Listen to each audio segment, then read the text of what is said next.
ព្រះគម្ពីរសាមយ៉ូអែលទី1ប្រហែលជា280ឆ្នាំក្រោយពីយូស្វេបានដឹកនាំសាសអ៊ីស្រាអែលទៅក្នុងទឹកដីសន្យាពួកគេបានឈានដល់ចំណុចដ៏សំខាន់មួយនៅក្នុងប្រវត្តិសាស្ត្ររបស់ពួកគេពួកសង្ឃបានបរាជ័យក្នុងការបំពេញតួនាទីរបស់ពួកគេទាំងស្រុងហើយមិនបានធ្វើជាទីបញ្ចេញពរដល់សាសអ៊ីស្រាអែលកូនរបស់អេលីដែលជាសម្ដេចសង្ឃបានបង្ហាញឲ្យឃើញថាពួកគេជាមនុស្សគំរក់ដែលគ្មានប្រយោជន៍ហើយសាសអ៊ីស្រាអែលខ្វះការដឹកនាំខាងឯវិញ្ញាណ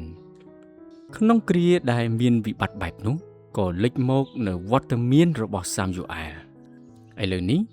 ព្រះជាម្ចាស់មានបន្ទូលទៅកាន់រាជរបស់ទ្រង់តាមរយៈពួកហោរាមិនមែនតាមរយៈពួកសង្ឃទៀតទេដំបូងឡើយទ្រង់មានបន្ទូលតាមរយៈសាមយ៉ូអែលហើយបន្ទាប់មកទៀត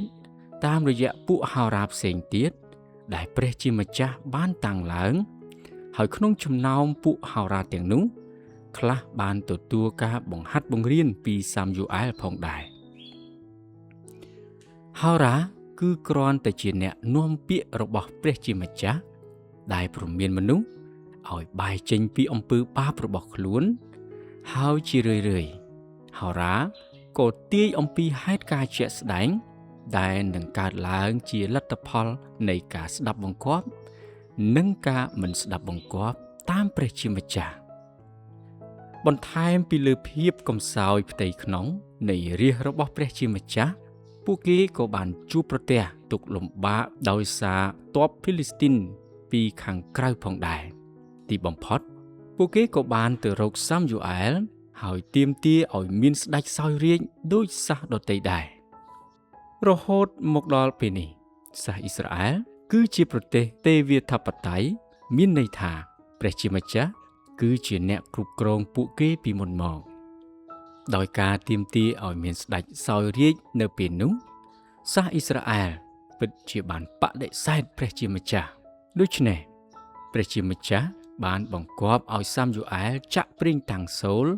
ដើម្បីធ្វើជាស្ដេចរបស់សាសអ៊ីស្រាអែលពីដំបូងការសោយរាជ្យរបស់សូលហាក់ដូចជាមានសង្ឃឹមប៉ុន្តែគាត់មិនមែនជាអ្នកសំណប់របស់ព្រះជាម្ចាស់ដ៏ពិតនោះទេហើយដូច្នេះបានជាគាត់ចេះតែធ្លាក់ក្នុងអំពើបាបកាន់តែជ្រៅទៅដំបូងគាត់បានធ្វើការងាររបស់សង្ឃជាការដែលព្រះជាម្ចាស់ហាមមិនឲ្យអ្នកណាធ្វើក្រៅពីពូជអម្បូររបស់អេរ៉ុនទី2គាត់បានស្បត់ដោយឥតប្រយោជន៍ស្ទើរតែធ្វើឲ្យយ៉ូណាថានកូនប្រុសរបស់គាត់បាត់បង់ជីវិតទី3គាត់បានទុកជីវិតឲ្យស្ដេចអាកាជាខ្មាំងសត្រូវដែលព្រះជាម្ចាស់ទ្រង់បានបញ្ជាឲ្យសម្លាប់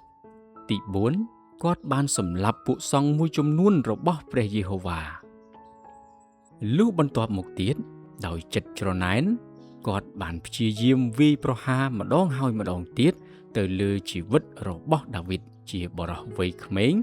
ដែលបានទទួលប្រជាប្រិយភាពយ៉ាងខ្លាំងដោយការសម្លាប់កូលីយ៉ាតជាសាសភីលីស្ទីនដែលមានមាឌធំជាចុងក្រោយសូលបានទៅរកគ្រូខាបដើម្បីស្វែងរកការណែនាំក្រោយពេលសូលបានប្រព្រឹត្តកំហុសទី3ព្រះជាម្ចាស់បានបដិសេធគាត់ជាស្ដេចសោយរាជ្យលើសាសអ៊ីស្រាអែលហើយទ្រង់ក៏បានចាក់ប្រេងតាំងលើដាវីតឲ្យធ្វើជាស្ដេចជំនួសសូលវិញប៉ុន្តែដាវីតមិនបានឡើងសោយរាជ្យទេក្នុងអំឡុងពេលដែលសូលមានជីវិតនៅឡើយគឺគាត់បានចំណាយពេលជាច្រើនឆ្នាំដើម្បីរត់គេចខ្លួនពីការរោគសម្លាប់របស់ស្ដេចសូលទីបំផុតស្ដេចសូលបានបាត់បង់កងទ័ពរបស់ខ្លួនកូនប្រុសទាំង3នាក់របស់គាត់ត្រូវបានគេសម្លាប់ហើយស្ដេចសូលក៏បានធ្លាក់ក្នុងកណ្ដាប់ដៃនៃពួកភីលីស្ទីនពេលនោះគាត់បានធ្វើអត្តឃាតខ្លួនឯងដើម្បីគេចផុតពីភាពអាម៉ាស់